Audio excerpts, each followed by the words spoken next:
non, non, non, non, non, non, non, non, non. J'essaye de Non, vous essayez recentrer rien tout du ça. tout là, vous recentrez rien du tout, vous n'avez pas suivi. Si, Alors, si. non, non, non, vous avez pas suivi.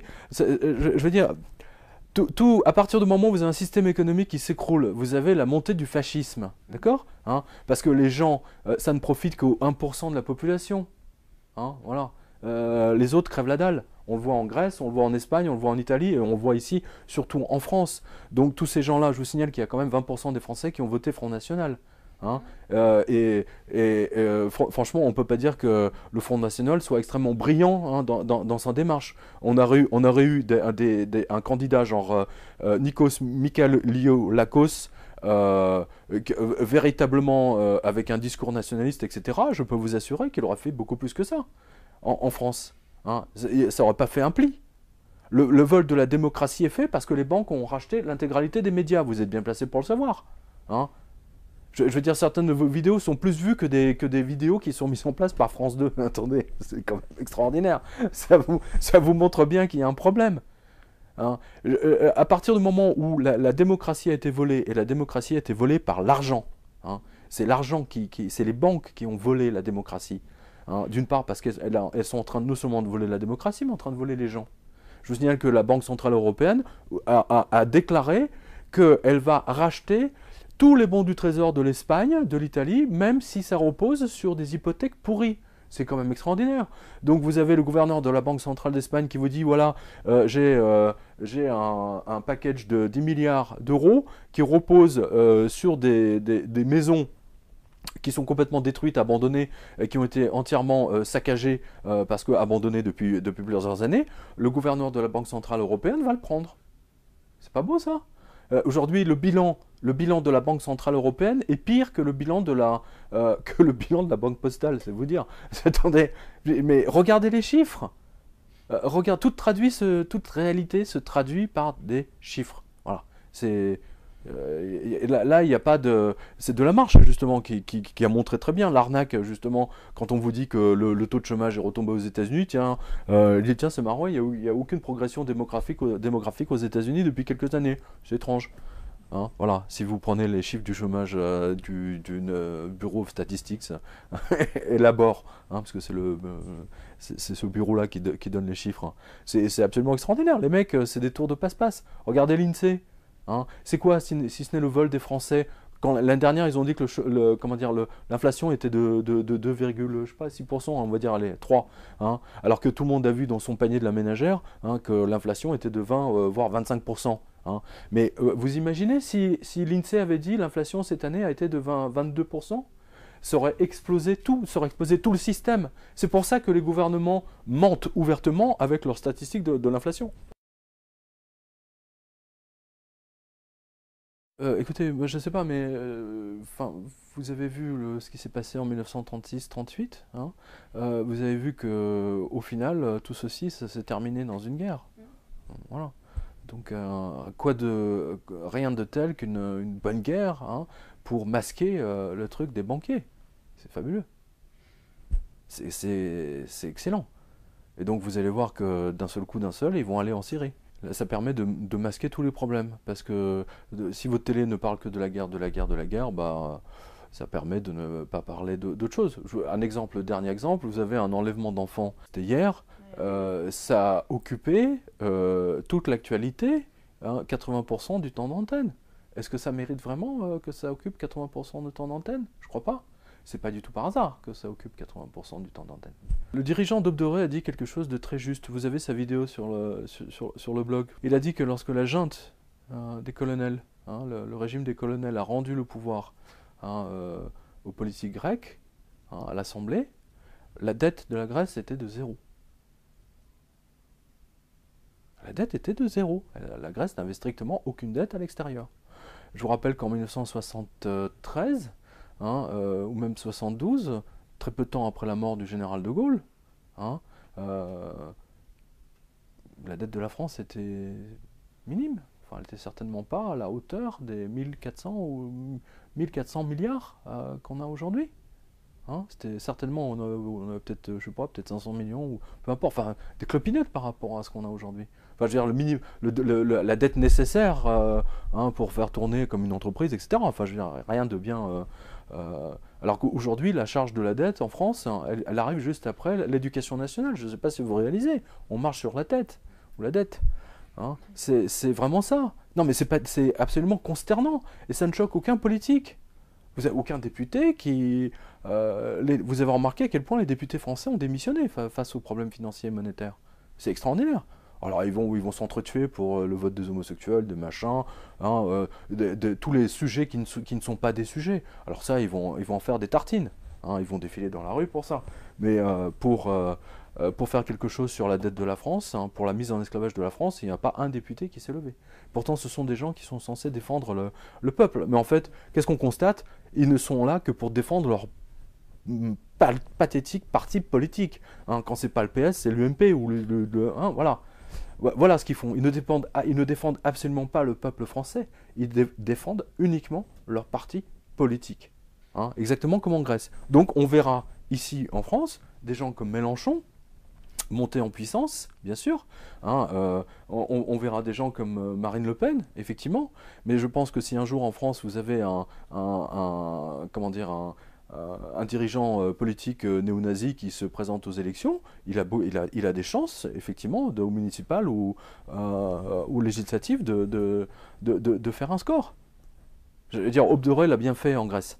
Et il est pro-hitlérien, il ne s'en cache absolument pas. Je veux dire,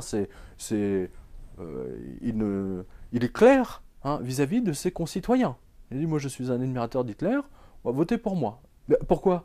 Parce que Hitler a, rappelez-vous, il y a eu Weimar, hein, il y a eu toute la série des planches à billets, hein, et puis quand Hitler a pris le pouvoir, bon, il a quand même remis une partie du pays sur les rails, hein, en faisant du réarmement, etc. Les grands travaux, etc., etc. Industrialisation massive, hein, il y est allé gaiement. Hein. L'Allemagne a quand même retrouvé une certaine forme de fierté. Hein. Je peux vous dire que les Grecs n'attendent qu'une seule chose, c'est de retrouver une forme de fierté. Et ça, je suis entièrement d'accord avec le rédacteur en chef de Greek Crisis. Nous avons assisté en direct live à la mort de la démocratie. Ils ont assassiné la Grèce, ils l'ont mise en esclavage, et ça sera la même chose pour tous les autres pays. Tous les autres pays, la France y compris, sera à la même enseigne. Hein, maintenant, notre seul espoir, c'est un coup d'État, un putsch, je sais pas. Hein, voilà. Sinon, ça sera la mise en esclavage. C'est tout. Ce qui m'amène à dire cela, c'est qu'on a vu les 3 premiers mois de, de M. Hollande, et sincèrement, je veux dire, mais regardez les journaux, je veux dire, il y a encore la une du Nouvel Observateur sur les dos de kiosques à Paris, hein, à la une, c'est le désaveu, ou je sais plus quoi. Attendez, je veux dire, si un mec comme Hollande, qui est en plus socialiste, je veux dire, arrive à la même popularité que Sarkozy au bout de 5 ans, hein, lui, juste en 6 mois, ça va mal se terminer pour lui, hein. Il va être obligé de partir à un moment donné. Hein. On le voit d'ailleurs, hein. Le mécontentement est absolument général. Et le pire, c'est les pires ennemis de François Hollande aujourd'hui sont ceux qui ont voté pour lui. Je ne sais pas si vous imaginez. Je ne sais pas si vous vous rendez compte. Attendez, même après le cirque épouvantable que nous a affligé l'UMP, hein, avec Fillon et Copé, je veux dire, ils ont remporté toutes les élections. C'est vous dire la haine des Français maintenant pour François Hollande et sa clique de socialistes. Hein. Hollande a dit, mon plus grand ennemi c'est la finance. Hein, ça c'était ça, hein, son grand discours. Passez-le, mettez-le dans les propos. Il a dit aussi une autre chose, je séparerai les banques de dépôt hein, et d'investissement. Qu'est-ce qu'il a fait au dernier Conseil des ministres avec M. Moscovici? Il a botté en touche. Hein, ils ont fait passer des textes alambiqués qui font croire que machin, mais en fait c'est du pipi de chat. Hein. C'est du pipi de chat. Il n'y a strictement aucune séparation des banques. Et il ne le fera plus. Maintenant qu'il est élu, il ne le fera plus. Hein, puisque, n'oubliez pas, il y a quand même un certain nombre de banquiers autour de lui qui le conseillent. La Rothschild, entre autres. Mais il n'y a pas que la Rothschild. Hein. Monsieur Pigasse, un banquier qui tient le monde et les inrecuptibles, enfin, j'en ai déjà parlé plein de fois, hein, la radio et sur le blog, vous avez le nom de tous les banquiers qui sont autour de lui, c'est quand même absolument surréaliste. Hein. Voilà, donc c'est un type qui est complètement indécis, Et son indécision, si vous voulez, pèse déjà sur le moral des Français, qui n'était pas vraiment déjà au plus haut. Hein. Je n'ai jamais vu de telle comment dire, de fin d'année aussi sinistre et morose que celle-ci. Je crois qu'on l'a abordé tout à l'heure. Hein. J'ai parlé de l'interview de l'évêque d'Athènes. Hein. Vous avez sa photo sur. C'est une guerre financière, mais aussi c'est une guerre spirituelle, religieuse par définition.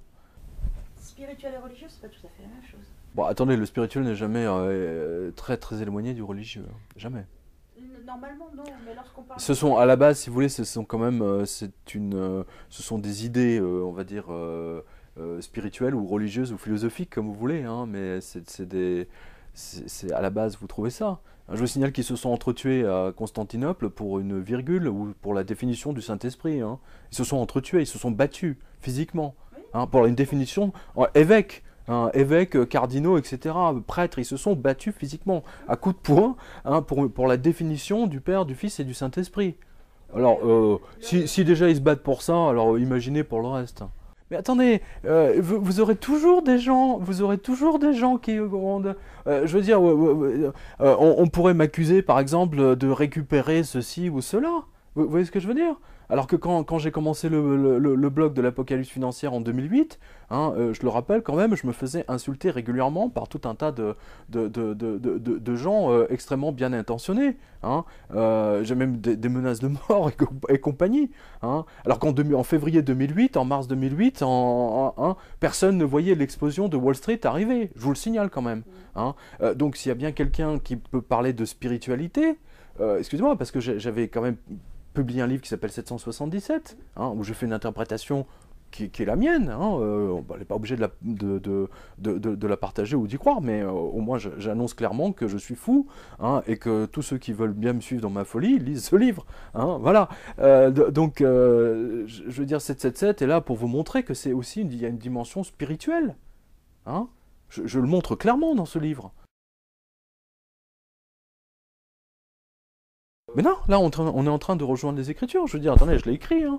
Attendez, j'ai un livre quand même derrière. Attendez, je ne suis pas comme tous les gens, vous savez, qui font des vidéos dans leur cuisine, hein, qui donnent des trucs. Je veux dire, là, j'ai quand même publié un livre depuis quand même 4 ans, 5 ans, avec toute une série de livres. Je veux dire, il y a quand même un passé, il y a une mécanique intellectuelle que les gens peuvent observer. Vous comprenez? Donc effectivement, nous sommes dans la réalisation de quelque chose d'absolument épouvantable, où on voit une banqueroute universelle se profiler. Une banqueroute universelle qui pour moi, est dans l'évangile de Jean. Mais ça, c'est strictement personnel. Qui est aussi fou que moi, me suivent. Donc effectivement, il y a une dimension spirituelle, mais tout ceci est déjà annoncé et écrit. C'est ça qui est génial avec Dieu, hein, ou enfin, notamment avec le Christ, avec l'Apocalypse de Jean. Moi, je peux vous dire que c'est, en tant que spécialiste des anges, hein, parce que là, quand même, depuis 20 ans, je veux dire, j'ai un livre qui est toujours là, hein, qui s'appelle Enquête sur l'existence des anges gardiens. À l'époque, j'avais vu, j'avais lu l'Apocalypse de Jean. Je vous signale quand même que c'est le livre où il y a le plus d'anges, hein, et d'archanges, etc. De toute la littérature universelle, hein, j'ai strictement rien compris. Je n'ai rien compris à ce livre. Hein. Il m'a fallu 20 ans quand même pour d'un seul coup, avoir un déclic. Que je raconte, que j'explique, hein, je veux dire, c'est mécanique, j'explique la démarche intellectuelle qui m'a amené à écrire et à penser que mon interprétation de Jean a peut-être quelque chose à voir avec ce qui se passe en ce moment même, et avec surtout avec l'effondrement, l'explosion du 29 septembre 2008. Je vous signale que c'est la fête des anges. Hein, le 29 septembre 2008, c'était la Saint-Michel, Saint-Gabriel et Saint-Raphaël. Et c'était aussi la nouvelle année juive. Je le rappelle quand même, c'est important pour nos amis de la banque Rothschild, hein, et la banque Lehman Brothers. Et Salomon Brothers. Banque d'escrocs, hein, ceux-là. Hein. Salomon Brothers, c'est extraordinaire. Hein. Ils ont explosé...